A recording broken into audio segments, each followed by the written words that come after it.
घोषणा पत्र जारी किया है, उसमें सबसे पहले नंबर पे प्रमुखता से अगर किसी न्याय की बात कही गई है, किसी तरह की भागीदारी की बात की गई है, तो महिला हूं कि कोई हक नहीं है। अगर वो कांग्रेस पार्टी के सच्चे सिपाही हैं, कांग्रेस पार्टी के सच्चे लीडर हैं, नेता हैं, तो उन्हें अपना नामांकन वापस।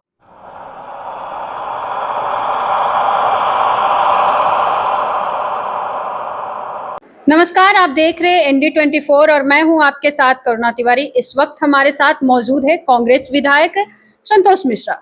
आपसे पहला सवाल यह है कि बीजेपी की तरफ से हमेशा से ही कांग्रेस के ऊपर आरोप लगते आया है कि ये महिला विरोधी है, क्या वाकई में ऐसा हो रहा है?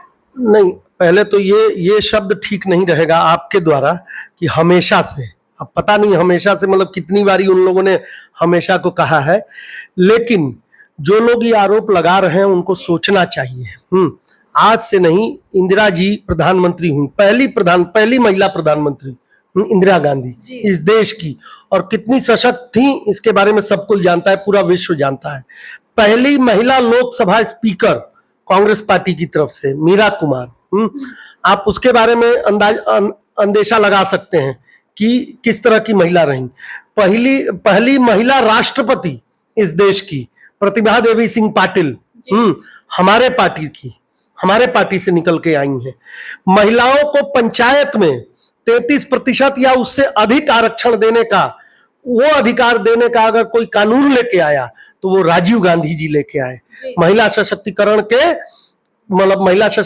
के रास्ते में, उस पथ पर जाने के लिए अगर पहला कोई ऐतिहासिक निर्णय इस देश में आया है तो वही हो सकता है और कोई नहीं हो सकता है। आप ये मानती होंगी। तो कैसे हम महिला विरोधी हो सकते हैं?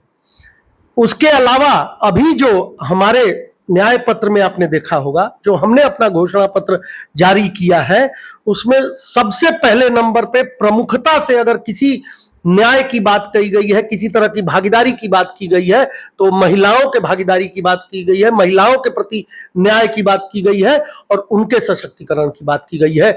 तो अब इससे ज्यादा सबूत कांग्रेस पार्टी, और सबूत नहीं देना है हमें, हम करके दिखाए हैं, हमने करके दिखाया है, और आगे भी महिलाओं के प्रति उतना ही चिंतित है, उनकी भागीदारी के प्रति और उनके न्याय के प्रति।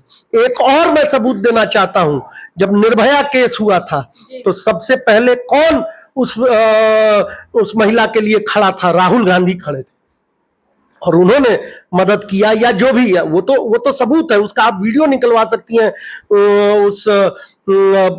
उस बेटी की माँ जो है, उन्होंने कहा भी कि राहुल गांधी ने बहुत सारी चीजें उसके लिए, उसके पढ़ाई के लिए, उसके आगे के स्टडीज के लिए, उसको और चीजों को, और उसको मुखरता से उसको जाहिर भी किया, निर्भया केस को देश में के उस पे लाए, तो उससे उसको न्याय मिला उनको। तो हम तो हमेशा प्रखर हैं, हमारी नीति महिलाओं के प्रति हमेशा प्रखर रही है, उनके सशक्तिकरण, न्याय और भागीदारी की बात करते रहे। अच्छा, लोकसभा का चुनाव है और इसमें पूर्णिया लोकसभा सीट से पप्पू यादव को सीट नहीं मिल रहा है कांग्रेस की तरफ से, लेकिन वो नामांकन करा चुके हैं निर्दलीय से, जबकि वहां 2 बार से वो लगातार जीत भी चुके हैं, निर्दलीय से सांसद बने हैं। अभी क्या पार्टी की तरफ से ऐसा हो रहा है कि उनकी राजनीतिक हत्या करने की कोशिश की जा रही है? नहीं, ऐसा कुछ नहीं हो सकता है। कांग्रेस पार्टी हमेशा ही अपने नेताओं, कार्यकर्ताओं के प्रति हमेशा ही सजग रहती है, और इस तरह की कोई भूमिका में कांग्रेस पार्टी नजर नहीं आ सकती है जहां की उनका ह्रास हो।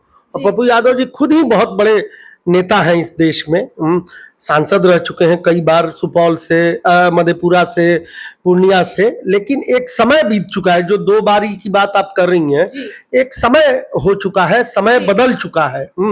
आज के परिप्रेक्ष्य में महागठबंधन के पास वो जो सीट है, इंडिया गठबंधन में वो सीट राजद के पास है, और उस हिसाब से उनका, अगर कांग्रेस पार्टी के सदस्य अपने आप को मानते हैं, कांग्रेस पार्टी को अगर उन्होंने ज्वाइन किया है, तो उनको निर्दलीय के रूप में नामांकन करने का कोई हक नहीं है। मैं बहुत क्लियरली ये स्टेट करना चाहता हूं कि कोई हक नहीं है। अगर वो कांग्रेस पार्टी के सच्चे सिपाही हैं, कांग्रेस पार्टी के सच्चे लीडर हैं, नेता हैं, तो उन्हें अपना नामांकन वापस ले लेना चाहिए। लेकिन जैसे आपने सीट की बात की लोकसभा में, तो खबरें आई थी कि लोकसभा सीट में आपको बिहार में 10 सीटें चाहिए थी, लेकिन 9 सीटें मिली, उसमें भी 3 सीटें आपके पसंद की नहीं है। तो क्या इसके भी शर्त थी राजद की तरफ से कि मतलब झारखंड में आपको 2 सीटें चाहिए? तो क्या वाकई में ऐसा दबाव बनाया जा रहा है आप लोगों पर? नहीं ऐसा नहीं, वो झारखंड की, देखिए झारखंड का परिप्रेक्ष्य अलग है और कल सीईसी भी हो चुका है। जो चार सीटें हमारे खाते की रह गई थी, उसका सीईसी हम लोगों ने कल कर लिया है, उसकी 1-2 दिन में घोषणा हो जाएगी। वहां जो तय हुआ था उसके अनुरूप वहां उनको 1 सीट मिलेगी। चतरा या पलामू में से वो लोग मांग रहे थे, तो एक चतरा सीट का मुझे लगता है कि उनका फाइनल होने वाला है, तो चतरा सीट जाएगी। वैसा कोई प्रेशर नहीं, देखिए गठबंधन में साथी होते हैं तो बोलते ही अपनी बात रखते ही हैं। 10 की जगह 9 ही मिला, कोई बात नहीं, कुछ मजबूरियां रही होंगी। आप देख ही रहे हैं कि कल भी एक नए साथी की एंट्री हुई है, उनको भी कहीं ना कहीं सीट देना ही था, तो वो भी एक मजबूरी रहती है। लेकिन सीटें हमें अगर मोटा मोटी देखा जाए तो सीटें हमें पर्याप्त सीटें मिली हैं लड़ने के लिए। पिछली बार भी हम 9 पर लड़े थे, इसके पहले एक बार हम लोग 11 और 12 सीटों पे लड़े थे गठबंधन में रहते हुए। तो उसके अनुरूप कुछ मजबूरियां होती हैं, गठबंधन को हर हिसाब से देखना होता है, विनेबिलिटी को भी देख के चलना पड़ता है।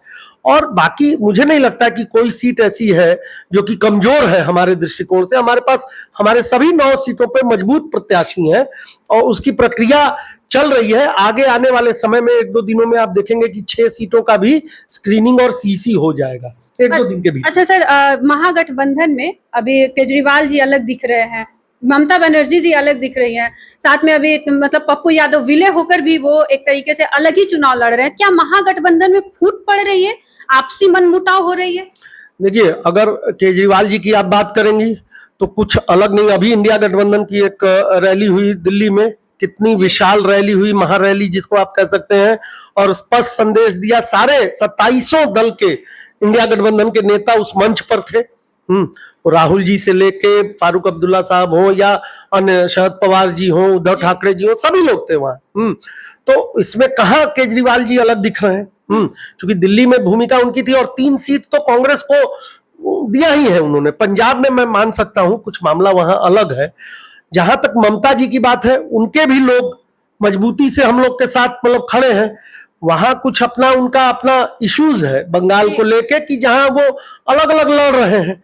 लेकिन वो अल्टीमेटली जो होगा वो एक साथ एकरूपता आपको दिखाई पड़ेगी पोस्ट इलेक्शन, जहां दिखाई पड़ेगा कि ये सारे दल एक साथ मिलके अपना एक व्यक्ति, किसी को अपना एक नेता चयन करेंगे।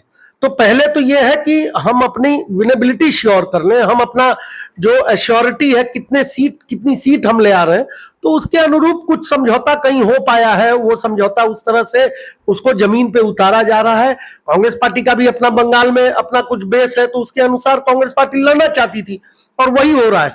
नेता कहीं किसी दल के, इंडिया गठबंधन के नेता अलग नहीं है, सबके विचार समान है, एक लक्ष्य के लिए हम सभी लड़ रहे हैं।